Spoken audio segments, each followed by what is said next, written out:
Morning, my friend, and welcome to the Pastor's Podcast. Good to have you along with me on this Wednesday or Thursday morning, I should say. And I've been a long week, but Thursday morning, and had good services last night in church, and excited about what the Lord is doing here at our church, and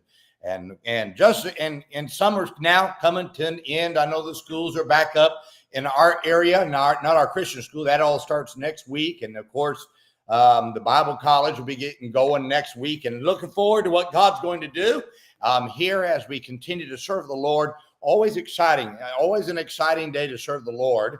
And no matter where you are, keep your mind on Christ, and let's see what God can do through us as we serve Him in our everyday life. Well, today I want to read to you from Luke chapter 10 and verse 19. The scripture says, "Behold, I give unto you power to tread on serpents and scorpions, and over all the power of the enemy, and nothing shall by any means hurt you."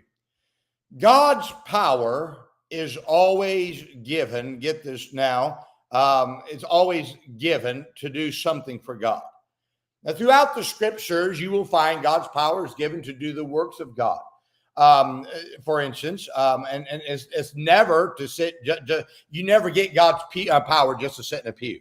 For instance, in the verse above, Jesus said he gave his power to the disciples to do what? To tread on serpents and scorpions and over all the power of the enemy, and nothing shall by any means hurt you. In Isaiah 61:1, he says through verse 3, God says, he gave power to preach good tidings unto the meek.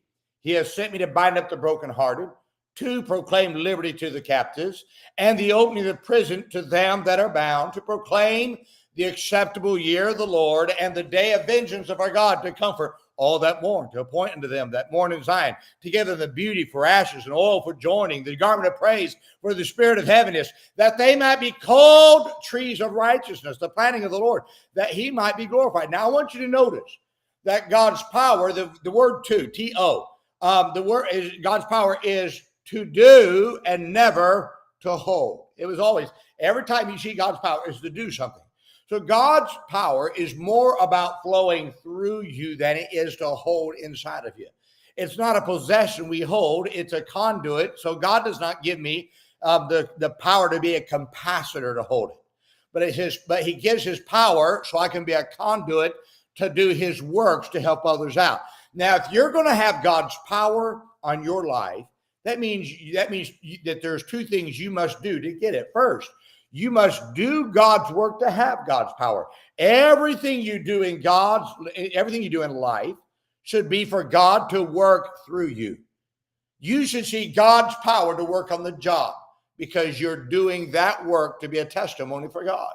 You need God's power to raise your children because you're raising them to serve him. There's no need for God's power if you're not doing a God work that needs God's power. The person who never goes soul winning does not need the power of God. The preacher who's not preaching to help the church reach the harvest does not need the power of God to preach because he's not preaching for the purpose for which God tells us to preach. Many preachers go in the pulpit powerless, not because they're not decent men, but because they're not doing anything to reach the lost. Now, preacher, if your highlight to preach out, if your highlight is to preach outside meetings and not to reach the lost, then you need to get your priorities straight because you need to see God's power because we're commissioned to reach the lost. The Christian needs God's power as a bus worker so they can reach more people for Christ. The Sunday school teachers should need God's power because they're trying to reach the lost and to stir those they teach to reach the lost. You don't need God's power if you're not doing a work for God to help others to reach the lost. Second, you must attend faith works to have God's power. So there's no need for God's power if everything you do is within your abilities. I want you to follow me.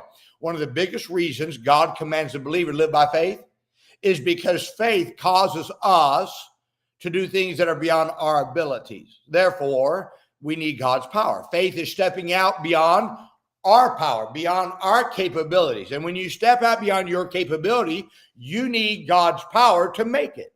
So God's power has always rested on those who step out beyond their abilities by faith to do something great for God.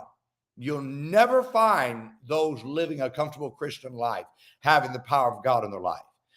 The faith life requires God's power, because the faith life is a life that is tempting to do something greater than your ability. So if you really want God's power on you, first of all, you serve God to reach the lost, whether it be teaching, preaching, bus ministry, whatever you do.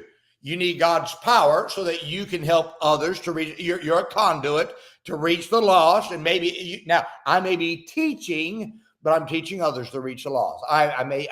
If you follow me, everything I do in the Christian life is all about getting others to get out and harvest as well as myself. So I get God's power to bind up the brokenhearted, to get them back into the service of the Lord. Why? To reach the lost. Then I step out by faith. I attempt something great by faith.